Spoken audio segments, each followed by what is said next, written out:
하나님께서 6일 동안 천지 만물을 창조하셨습니다. 하나님의 관심은 어디에 있었을까요? 하나님의 관심은 달에 있었을까요? 아니면은 수많은 별들 가운데 있었을까요? 아니면은 이 지구촌 땅 가운데 있었을까요? 하나님의 관심은 바로 6일째 되던 날, 그것도 마지막에 모든 것들을 다 만들어 놓고 마지막에 만드신 바로 인간에게 있었습니다. 인간이 하나님의 최고의 걸작품인 이유는 바로 여기에 있습니다. 사실 사람, 저와 여러분 우리의 모습을 보면은 하나님께서 생명 있는 다른 것들에 비하면은 참 부족한 것들이 너무나 많습니다. 우리는 꽃과 같이 아름다운 향기도 없습니다. 우리는 들짐승처럼 빨리 달릴 수도 없습니다. 또 하늘을 나는 새처럼 마음껏 하늘을 날아다닐 수도 없고, 또 물이나 물속에서 헤엄치며 또 수중 생활을 할 수가 없습니다. 우리 모두에게는 다 한계가 있습니다. 그럼에도 불구하고 하나님께서 저와 여러분 우리를, 그리고 최초의 인류였던 아담을 귀하게 여기시고 최고의 걸작품 만드시며, 또 그 아담과 아담의 후손을 통하여 그들 중에 특별히 믿음의 사람을 통해서 하나님의 뜻을 이루시는 이유는 바로 여기에 있습니다. 저와 여러분 우리 모두는 바로 하나님의 형상대로 지음을 받았기 때문입니다. 그래서 하나님은 어쩌면은 가장 유약한 아담과 하와를 하나님의 형상대로 지음 받았고, 또 그들을 통하여서 에덴 동산을 관리하도록 하셨습니다. 그런데 관리하던 중에 하나님의 명령을 어기는 일이 있었습니다. 동산 중앙에 있는 나무의 실과, 그 중에 선악을 알게 하는 나무의 실과는 너희가 먹지 말아라. 먹는 날에는 정령 반드시 죽게 될 것이다. 하나님께서 귀에 딱지가 않도록 그렇게 명령하셨는데, 어느 날 이 뱀의 유혹에 빠졌던 하와, 그리고 하와의 건네준 이 선악과를 아담이 따먹음으로 인해서 하나님과의 관계가 단절되었습니다. 그래서 아담과 하와는 일평생이 뭡니까? 영원토록 누리게 될 그 에덴 동산에서의 평화롭고 안락한 삶을 바로 누리지 못하고 하나님으로부터 쫓겨남을 당하게 되었습니다. 그러나 하나님께서 허락하신 이 두 남녀 사이에, 아담과 하와 사이에 바로 첫 번째 아들 가인이 태어났습니다. 두 번째 아들 아벨도 태어났습니다. 이 가인은 농사를 짓는 자였고, 아벨은 바로 양을 치는 자였습니다. 한날은 그의 아버지가 하나님 앞에 제사를 드리는 것처럼 똑같이 제사를 드리지만은 내용물이 달랐습니다. 가인은 곡식단을 가지고 하나님 앞에 또 예배를 드렸고, 또 아벨은 자기가 귀하게 여겼던 바로 어린 양의 새끼를 가지고 하나님 앞에 제사를 드렸습니다. 그런데 제물의 문제가 아니라 히브리서에 보면은 아벨은 가인보다 믿음으로 더 나은 제사를 드렸다. 이 제사 예배를 통해서 형제지간에 눈에 보이지 않는 반목질시가 생기기 시작하였습니다. 그리고 눈에 보이지 않는 큰 틈이 생기기 시작하였습니다. 그래서 하나님께서 보시지 않는다 착각했던 이 가인은 이 아벨과 단둘이 있을 때에 그 마음 가운데 계획하고 품고 있었던 그 일을 실행하였는데, 바로 인류 최초의 살인자가 되었습니다. 아벨을 죽임으로 인해서 인류 최초의 살인자가 되었습니다. 자, 그 일 이후에 오늘 본문에 보면은 이 가인이 하나님 앞을 떠났다라고 얘기하고 있는데, 하나님 앞을 떠난 그 이유가 무엇일까요? 제사를 통해서 하나님과의 관계가 끊어졌습니다. 그리고 동생 아벨을 죽였습니다. 살인자가 되었습니다. 그러나 성경은 그가 살인했기 때문에 하나님을 떠났다는데 비중을 두기보다는 그가 하나님 앞에 예배의 실패자였기 때문에, 하나님과의 관계가 끊어졌기 때문에 그가 하나님을 떠났다라고 이야기하고 있습니다. 오늘 본문 말씀은 두 절입니다. 16절과 17절 말씀은 한 가정의 바로 가정의 평범한 이야기입니다. 그가 하나님을 떠났다. 에덴 동편 놋 땅에 거하였다. 그리고 한 여인을 만났다. 그 여인과 동침했다. 그리고 아들을 낳았다. 그리고 성을 쌓았다. 그 성의 이름을 에녹이라고 지었다. 사실 오늘 이 본문 말씀을 통해서는 이 가인과 가인의 가정 가운데 무슨 큰 문제가 있느냐, 우리가 그렇게 접근할지 모릅니다. 그러나 성경은 항상 일반적인 그런 세상의 상식적인 접근을 통해서 우리가 다가갈 것이 아니라 하나님의 말씀의 기준을 통하여서 우리가 바라볼 때에 오늘 이 두 절 말씀을 통해서 하나님을 떠난 인생인 이 가인의 삶이 어떠했는지를 우리는 발견하게 됩니다. 오늘 하나님을 떠난 인생이라는 제목으로 말씀을 함께 상고해 보면서 세 가지의 교훈을 함께 나누도록 합니다. 가인이 여호와의 앞을 떠났다는 것은 인류 최초로 스스로 하나님 없는 인생을 개척하였다, 도전하였다라는 의미로 받아들일 수 있습니다. 첫 번째, 하나님이 없는 인생은 내 인생을 내가 선택하고 내가 결정하는 특징을 가지고 있습니다. 예배의 실패 이후에 하나님께서 그토록 만류하셨던, 경고하셨던 그 마음의 소원을 이루었습니다. 그 마음의 소원이 뭡니까? 동생을 죽이는 것이었습니다. 이로 인해서 가인은 선택할 수밖에 없었습니다. 왜냐하면 하나님 앞에서 범죄함으로 인해서 하나님과는 더 이상 함께 동거할 수 없었기 때문에 하나님을 떠나는 쪽으로 선택을 하였습니다. 시편 37편 23절에 보면은 여호와께서 사람의 걸음을 정하시고 그의 길을 기뻐하신다라고 말씀합니다. 그러나 정작 이 가인은 하나님을 떠났습니다. 하나님께서 기뻐하시는 하나님의 길, His way, 그분의 길을 걸어가는 이 가인의 모습이 아니라 자신의 길, 가인의 길, 마이 웨이를 지금 걸어가고 있는 모습을 발견하게 됩니다. 그렇게 가다가 가인이 선택한 땅은 어느 곳이었습니까? 오늘 성경에 보니까 에덴 동편에 있었던 놋 땅이었다라고 이야기하고 있습니다. 이 놋이라는 뜻은 여러분이 가지고 있는 성경 관주 아래 보면은 유리하다, 방황하다, 떠돌다라는 그런 뜻을 가지고 있습니다. 오늘 이 가인은 하나님을 떠난 뒤에 떠도는 삶을 살기 시작하였습니다. 어떤 마음을 가지고요?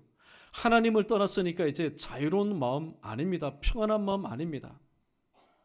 오늘 이 가인에게는 아벨을 죽인 이후부터 그의 아버지 아담이 선악과를 따먹은 뒤에 두려워하는 마음으로 인해서 하나님의 음성이 들렸을 때 나무 가지에 숨어 있는 것처럼 오늘 살인한 뒤에, 범죄한 뒤에 이 가인의 마음 가운데는 항상 죽음의 두려움이 도사리고 있었습니다. 그래서 누가 나를 죽이려 하지 않는가? 그 하나님을 떠났다라고 어떻게 보면은 스스로 떠난 것처럼 보이지만은 사실 오늘 이 가인은 쫓기는 신세입니다. 바로 도망자의 삶을 시작하였다라는 사실입니다. 그러므로 가인은 어느 곳에서 머물든지 어느 곳에서 밤을 지새든지 이 가인은 평안할 수가 없었습니다. 하나님을 떠난 가인은 더 이상 믿을 사람이 없습니다. 왜냐하면 사람을 만나기라도 하면은 그 사람이 혹은 나를 죽이지 않을까, 나를 해하지 않을까, 항상 그 마음 가운데 두려움이 있다 보니까 믿을 사람이 없었습니다. 하나님을 떠났으니 하나님을 믿지도 않습니다. 이제 오로지 믿을 것은 누구밖에 없습니까? 자신밖에 없었습니다.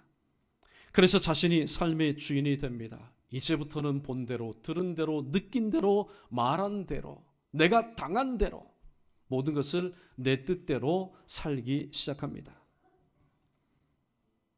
내 인생은 내가 선택하고 내가 결정한다. 어떻게 보면은 참 낭만적이고 개인주의적이고 자유분방한 그런 이야기처럼 들립니다. 그래서 최근에 보면은 욜로족이라고 있지 않습니까? 인생은 단 한 번뿐인 걸. 그래서 자기의 뜻대로 시간도 건강도 모든 스케줄도 자기의 뜻대로 맞춰서 살아가는 사람이 있습니다. 어떻게 보면은 가인 또한 이런 삶을 살았는지 모릅니다. 그 마음 가운데 두려움을 아는 채. 그러다가 한 여인을 만나게 되었고 그리고 그 여인과 동침한 뒤에 아들을 낳게 되었습니다. 사실 홀몸일 때에는 내가 광야에 있든지 못 먹든지 내 삶의 환경이 열악하든지 문제가 되지 않습니다. 왜냐하면 나 혼자만 고생하면 되기 때문에. 그런데 이제 고생을 나눠야 합니다. 아내가 있습니다. 자식이 생겨나기 시작합니다. 이제 이들을 보호하기 위한 가장으로서, 남편으로서 아버지의 보호 본능이 발동하기 시작합니다. 이제는 더 이상 유리방황하는 삶을 이제는 멈춰야 되겠다. 그래서 또 자기 생각에 나름대로 결정을 내린 것이 바로 그 노땅이었습니다. 그 노땅에서 오늘 본문에 보니까 성을 쌓기 시작하였다. 사실 오늘날로 말하는 그런 위대한 건축물이 아니겠죠. 여기저기에서 있는 돌, 큰 돌을 조각조각 모아다가 그래도 비바람을 피할 수 있고 짐승물로부터 피할 수 있고 또 지나가는 이방 사람, 낯선 사람들로부터 자기 자신과 식구들과 자기가 가지고 있던 소유물을 보호할 수 있는 그 정도의 성을 아마도 쌓았을 겁니다. 하나님 없는 인생의 모습입니다. 오늘 두 번째 우리에게 주시는 교훈은 바로 그겁니다.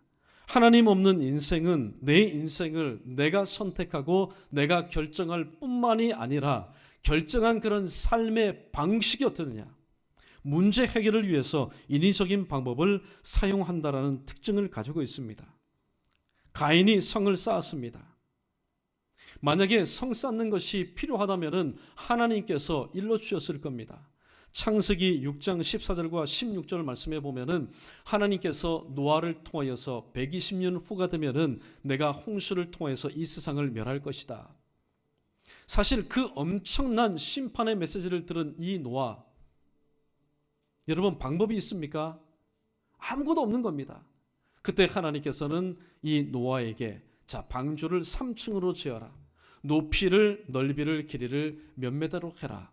하나님께서는 정확하게 그 제도, 식양을 알려주시고 만들도록 했습니다.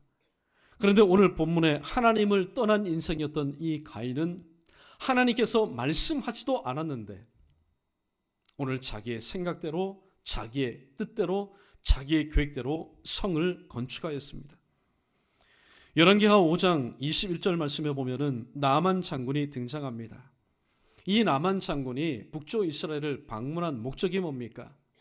하나님의 사람 엘리사로부터 고침을 받기 위해서 이 북쪽 이스라엘을 방문하였지만은 오늘 자기 생각에, 내 생각에 나와 같이 존귀한 사람이 오늘 이 문제를 가지고 왔다면은 오늘 그 문제를 해결할 당사자가 나와서 내 환부에다가 손을 얹고 그의 하나님의 이름을 부르면서 오늘 치료해 줄 줄로 알았는데 몸종이 나와서 하는 말이 요단강에 7번 씻으라. 그리하면은 내 몸이 깨끗하리라.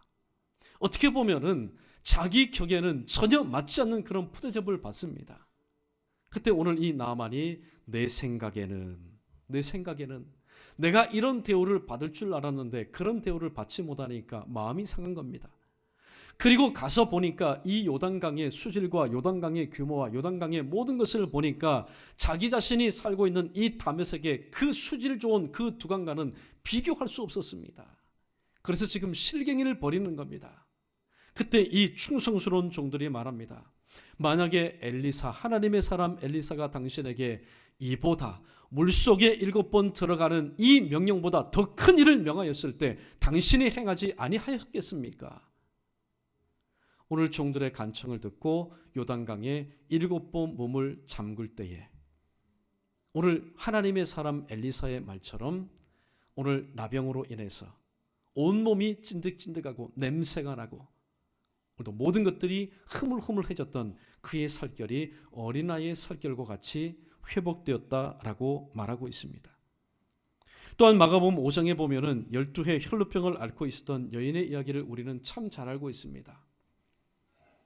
이 여인은 굳이 12년 동안 그 혈루병, 그 규칙지 못한 그 출혈병으로 인해서 고생하지 않아도 될 여인이었습니다. 그러나 12년 동안 고생을 했습니다. 왜냐하면 문제 해결을 위해서 이 병을 자기 자신에게 주신 그 하나님께 문제를 맡겨드리지 않고 문제 해결을 위해서 자기 주변에서 들리는 소리 소문에 의해서 용타고 하는 많은 의원을 찾아갔기 때문입니다. 하나님의 사람으로서 해야 될 방법이 아니었지요. 그거는 인위적인 방법이었습니다. 인위적인 방법의 결과 어떠하였습니까? 있던 것 다 허비해버립니다. 물질도 다 써버립니다. 물질이 투자되면은 돈이 들어가면은 그만큼 효과가 있고 효험이 있으면 좋겠는데 성경에 보니까 아무런 효험이 없었다. 효능이 없었다. 그 결과 더 중하여졌던 차에 예수님이 지나가신다는 소식을 듣고 지금까지 그 손은 어떤 손이었습니까? 이 손은 사람을 찾아서 도움을 구하는 손이었습니다. 인위적인 방법을 구하는데 정통하였던 길렸던 그 손이었습니다. 그러나 주님 옷자락에 내가 이 손만 대어도 이제 인위적인 방법, 사람의 방법 다 내려놓고 내가 이 손, 빈손이지만은 이 믿음의 손을 가지고 주님 옷자락에 손만 대어도 내가 낫겠다라는 그런 믿음을 가지고 오늘 행동, 마음에 있는 그 믿음을 오늘 또 행동으로 옮길 때에 그 근원의 혈루의 근원이 말라버리는, 치료되는 그런 귀한 은혜를 경험하게 되었습니다. 오늘 본문에 등장하는 가인 생각에 오늘 문제 해결을 위해서 그는 인위적인 방법을 사용했습니다. 어떻게 보면은 아내가 바라봤을 때 듬직했는지도 모릅니다.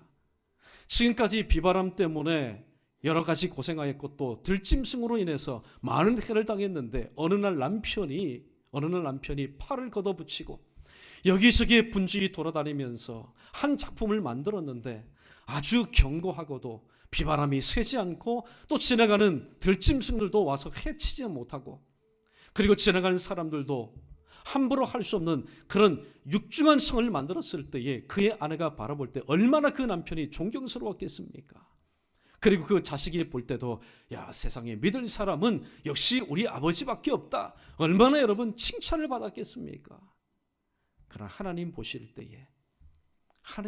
때에 그것은 하나님의 형상대로 지음받은 사람의 모습이 아니었다라는 사실입니다. 잠언 19장 21절에 보면은 사람의 마음에는 많은 계획이 있어도 오직 여호와의 뜻이 완전히 서리라 그렇게 말씀합니다. 오늘 가인 생각에 이 성을 쌓으면은 나 죽더라도 내 자식인 이 에녹을 통하여 그리고 에녹의 또 자식을 통해서 오늘 이 성이 육중하게 될 것이다. 그래서 이 성 안에 거하는 사람들은 모두 다 오늘도 안전할 것이다. 가인의 마음의 계획이었습니다. 그러니 여러분 오늘날 이 땅에 있는 존재하고 존재할 성들의 모습을 한번 보십시오. 존재했던 성 지금 그대로 있는 것 없습니다. 다 회파됐습니다. 다 무너졌습니다. 쌓고 허물어지고 무엇을 의미합니까? 그 곳은 온전한 보호처가 될 수가 없다라는 말씀이죠. 한간에 보니까 이러한 어리석은 일들이 또 이 지구촌에서 일어나고 있는 것을 보게 됩니다. 요즘 미세먼지 때문에 참 대한민국 국민들 그 누구 하나 이 미세먼지로부터 자유로울 사람이 없습니다. 그래서 정부에서 2019년도 1월 25일 날 오전 10시 40분에 군산항 서북쪽 70km 해상에다가 오늘 비행기 한 대를 띄웠습니다. 목적은 바로 정부가 최초로 인공으로 비를 만들어서 미세먼지를 씻어내기 위한 인공강우 실험의 바로 현장이었습니다. 기상항공기가 구름 씨앗이라고 불리는 요도 화원을 공중에다 살포했습니다. 자, 이것을 살포하면은 그것이 또 물입자가 되어서 내림으로 인해서 강수가 되어서 어느 정도 해소되겠지. 그러나 그 결과는 물 한 방울도 이슬 한 방울도 만들지 못하였습니다. 그냥 실험으로만 그쳤습니다. 그런데 오늘날 정부는 또 실험한다고 합니다. 우리나라 자체로 안 되니까 이미 성공했던 중국과 합작해서 또 이런 일들을 한다고 합니다. 여러분 사람이요, 우리 인간이 하나님께서 정해놓으신 선이 있습니다. 넘지 말아야 될 선이 있고 건들지 말아야 될 부분이 있습니다. 항상 파괴되는 부분을 한번 보십시오. 특별히 자연 파괴, 요즘 너무나 심각하지 않습니까? 해안에도 마찬가지고 바다도 마찬가지고 육지도 마찬가지입니다. 심지어는 하늘도 마찬가지입니다. 하나님께서 만들어 놓으신 그래서 사람이 손대지 않아도 아무런 흠이 없는 하나님의 그 영역에다 대고 사람이 손을 댑니다. 사람이 넘지 말아야 될 그 선을 넘어갈 때에 여기저기에서 많은 부작용들이 일어나는 것을 우리가 오늘 또 보고 듣고 친히 느끼면서 우리가 살아가고 있지 않습니까? 하나님이 없는 인생, 하나님이 없다라고 하는 인생들이 만들어 놓은 것이 바로 이러한 일들입니다. 문제 해결, 그 문제는 하나님께서 우리에게 허락하신 것인데 신불신간에 우리에게 되어진 모든 일들은 하나님의 허락이 없이는 되지는 일이 없다라고 주님께서 말씀하셨는데, 그렇다면 그 문제 해결을 위해서는 하나님 앞에 마태복음 7장 7절 말씀을 붙잡고 구하고 찾고 두드리고, 그래도 안 되면은 사도행전 1장 9절의 말씀처럼 기다려야 되는데, 오늘 구하지 않고 기다리지 않고 찾지 않고 두드리지 않고 내가 급하다 보니까 인위적인 방법을 통해서 하나님께서 만들어 놓으신 가장 완벽한 그런 자연에다 손을 댑니다. 그리고 내가 인위적으로 오늘도 가인처럼 성을 쌓지 않아도 하나님의 보이지 않는 가장 강력하고도 큰 손에 의해서 보암을 충분히 받을 수 있음에도 불구하고 하나님을 떠나서 문제 해결을 위해서 인위적인 방법을 사용했던 결과, 오늘날 그 모든 결과의 열매를 누가 먹고 있습니까? 바로 후손들인 우리들이, 그리고 우리의 후손들이 여러분 겪어야 될 고통들 아닙니까? 하나님이 없는 인생은 내 인생을 내가 선택하고 내가 결정합니다. 그 결과 방법 또한 문제 해결을 위해서 하나님의 방법, 말씀의 방법이 아닌 인위적인 방법을 채택하여 사용합니다. 그 결과가 어떨까요? 그 결과에 대해서 오늘 말씀 세 번째 대제는 이렇게 간단 심플하게, 그러나 오늘도 우리에게 의미심장한 말씀을 주고 있습니다. 우리 크게 한번 따라 보겠습니다. 하나님 없는 인생은 허무합니다. 그런데 오늘 이 고백을 살아있는 우리들이 할 수 있다는 것 얼마나 감사한지 모릅니다. 말씀을 끝까지 들어보십시오. 전도서 1장 2절, 전도서는 누가 기록한 여러분 서신입니까?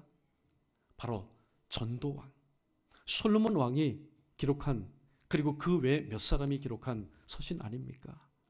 그런데 오늘 이 전도자가 말할 때에 처음부터 아예 이 말씀을 읽는 우리로 하여금 아예 인생의 절망감을 깊이 맛보게 합니다.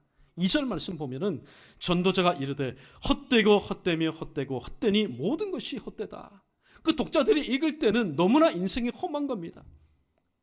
눈으로 볼 것 다 보고, 또 입으로 먹을 것 다 먹고, 몸으로 누릴 것 다 누리고, 또 가볼 것 다 가보고, 자기 마음에 있는 것 모든 것을 다 행했던 이 전도자가 오늘 세상이 헛되고 헛되며 헛되고 헛되니 헛되다라고 얘기하니, 그러면은 지금까지 누리지도 못하고 해볼 것 해보지도 못하고 그런 나는 무엇이냐?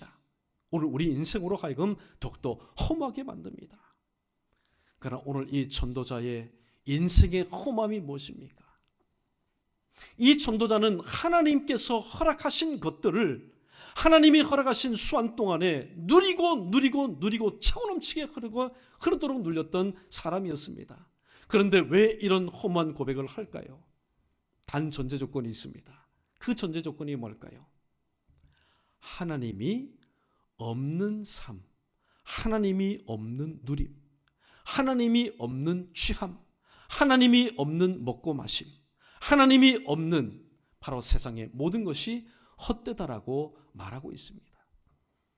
시편 127편 1절로 2절에 여호와께서 집을 세우지 아니하시면은 세우는 자의 수고 헛되며 여호와께서 성을 지키지 아니하시면은 파수꾼이 깨어있음이 경성함이 헛되며, 또 너희가 일찍이 일어나고 늦게 누우며 수고의 떡을 먹음이 헛되다고 오늘 그렇게 시를 읊고 있습니다. 우리는 헛되다라는 데만 여러분 초점을 맞출 필요가 없습니다. 하나님께서 함께하지 않을 때는 가정도 일터도 또 공동체도 다 이렇게 헛될 수밖에 없구나. 그렇다면 우리는 이 말씀을 뒤집을 필요가 있습니다. 환원에서 하나님께서 함께 하신다면, 지금까지 하나님께서 함께하지 않음으로 해서 헛되다 눈물 원망 불평 흘렸던 나의 삶이 완전히 회복되는 그런 귀한 은혜를 체험할 수 있지 않겠느냐. 오늘 말씀이 부정적으로 표현되어 있지만은 그 말씀의 진의가 무엇인지를 우리는 깊이 헤아릴 필요가 있습니다. 그래서 예수님은 오늘 이 말씀 하나님이 없는 인생에 대해서 요한복음 15장 5절에서 이와 같이 말씀합니다. 하반절에 보니까 나를 떠나서는 너희가 아무것도 할 수 없다라고 말씀하셨습니다. 그런데 이론상 문자상으로는 이 말씀이 맞아요. 나를 떠나서는 너희가 아무것도 할 수 없다. 그러나 실상 오늘 누가복음 15장에 등장하는 비유 등장하는 둘째 아들을 한번 보십시오. 그는 하나님을 떠났고 아버지를 떠났습니다. 할 수 있는 것이 아무것도 없는 것이 아니었습니다. 모든 것을 다 했습니다. 아버지에게로 물려받았던 그 돈을 가지고 평상시에 그가 하고 싶었던 것, 먹고 싶었던 것, 마시고 싶었던 것, 취하고 싶었던 것, 누리고 싶었던 것, 해보고 싶은 모든 것을 다 했습니다. 그런데 왜 주님은 너희가 나를 떠나서는 아무것도 할 수 없다라고 말씀하실까요? 그것은 바로 이 땅에서 하나님을 떠나서도 할 수 있는 것이 많지만은 아무것도 할 수 없다는 얘기는 뭐냐? 하나님의 영광과 관련된 일은 아무것도 할 수 없다라는 메시지라는 사실입니다. 아버지를 떠날 때에 이 둘째 아들은 야, 나의 삶은 이제 자유다. 그러나 아버지를 떠난 그 인생의 끝자락, 돼지 우리 안에서의 삶은 무엇입니까? 돼지에게는 자유를지 몰라도 이 둘째 아들에게 있어서는 세상에 구속도 그런 구속이 없는 겁니다. 사람들과 함께 있는 갇힘이 아니라 돼지와 함께 갇혀있는 그런 구속함이었습니다. 내가 이 돈을 가지고 내가 원하는 모든 것을 다 할 수 있겠다. 희망을 꿈꾸고 나갔지만은 오늘 그 희망이라는 꽃은 돈이 떨어짐과 동시에 시들어졌고 향내나는 자신의 그 인생의 모습은 악취를 풍기게 되었고 그에게 남아있는 마지막의 경고의 카드는 무엇이었습니까? 절망뿐이었다라는 사실입니다. 우리는 잘 알고 있습니다. 누가복음 16장에 등장하는 나사로와 또 한 부자를 잘 알고 있습니다. 이 한 부자 그 수월에서 오늘 우리가 세 번째 고백했던 그 고백을 하지 않았을까요? 하나님 없는 인생은 허무하구나. 하나님 없는 인생은 허무하구나.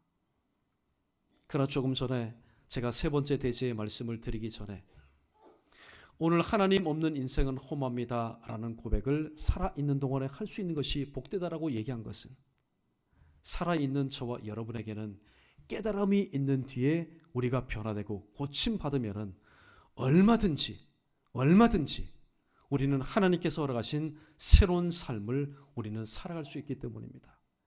그러나 오늘 저와 여러분과 그리고 예수님께서 비유로 말씀하셨던 그 한 부자의 차이가 무엇인지 아십니까? 저와 여러분도 하나님 없는 인생은 허무하다 고백합니다. 또 예수님 비유에 등장하는 한 부자도 하나님 없는 인생은 정말로 참으로 험하다라고 고백할 겁니다. 차이는 뭡니까? 우리는 살아있는 동안에 그런 고백을 하나님 앞에 드렸고 또 한 부자는 죽은 다음에 그 고백을 하였기 때문입니다. 사랑하는 성도 여러분, 오늘 하나님께서 우리 인생에게 선을 하나 그어주셨는데 그 선은 바로 죽음의 선입니다. 데드라인입니다.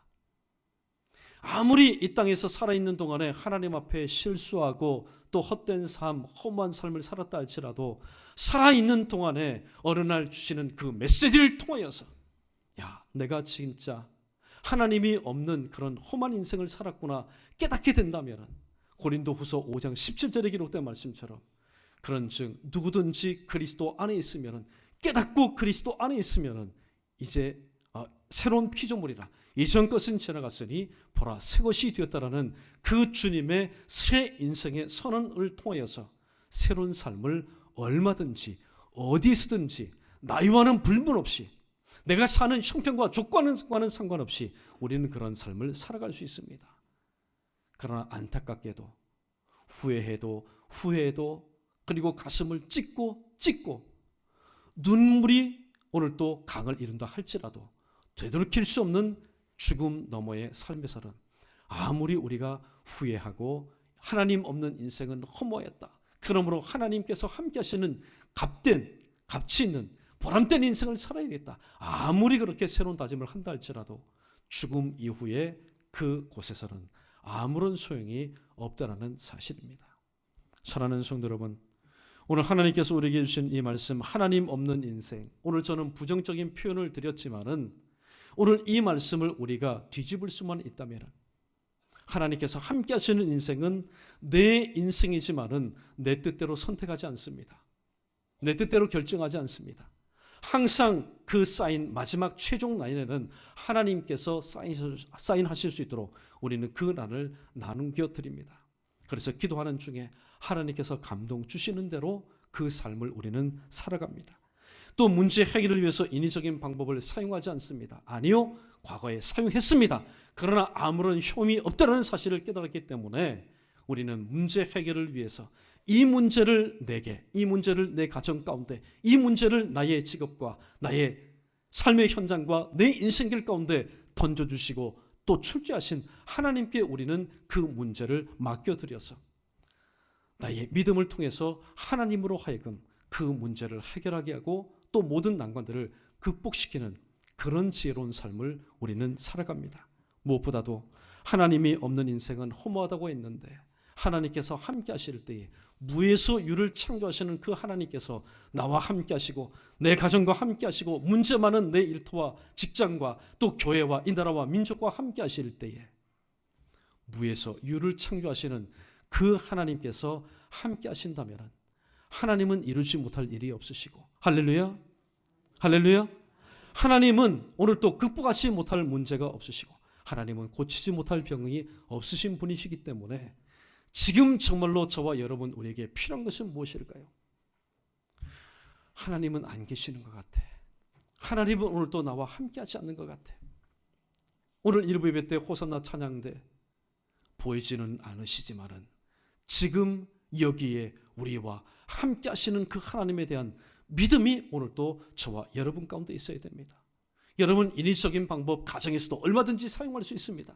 내 인생길 가운데도 얼마든지 사용할 수 있고 교회 가운데도 나라와 민족 가운데도 하나님 기뻐하지 않는, 그러나 당장 내가 이 방법을 통해서 문제를 해결할 수 있다는 인위적인 방법을 우리는 얼마든지 인터넷을 뒤져서 사람의 머리를 통해서 우리는 적용하고 우리는 사용할 수 있습니다.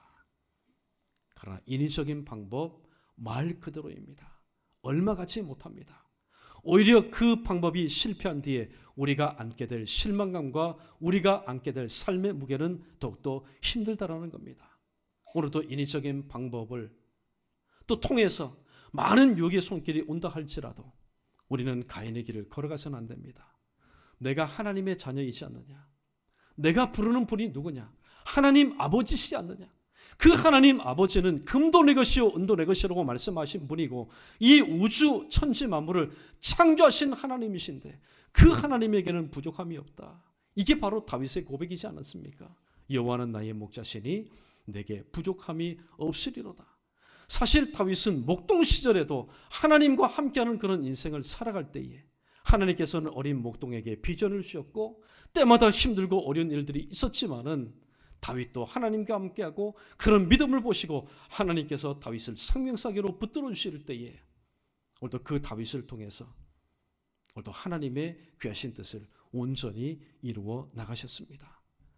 오늘 여러분 어렵습니까? 힘듭니까? 이때 우리가 붙잡아야 될 것은 오늘도 이 땅에 용하다고 얘기하는 인위적인 방법, 인공적인 방법, 그것이 아니라 바로 하나님께서 오늘 내게 주신 이 하나님의 생명의 말씀인 줄로 믿고 또 하나님 기뻐하시는 방법대로 하나님 앞에 말씀 붙잡고 기도하여서 우리에게 당한 이 모든 일들을 주의 은혜 가운데 능히 감당하며 봐라. 하나님의 자녀는 하나님의 방법으로 살 때에 비록 시기의 차이는 있지만은 하나님께서 아시고 들으시고 또 기억하시는 하나님께서 이 모든 것을 다시 한번 온전케 회복시켜 주셨다라고 오늘도 저와 오늘 이 말씀을 들은 우리 모두가 그런 신앙의 체험자 될 뿐만이 아니라 오늘도 동일한 어려움 가운데 머뭇머뭇하고 있는 이들에게 내가 체험한 이 신앙, 이 믿음을 오늘도 그들에게 선물로 함께 나눠줄 수 있는 하나님께서 함께 하시는 인생, 저와 여러분 우리 모두 되기를 주님의 이름으로 간절히 축원합니다.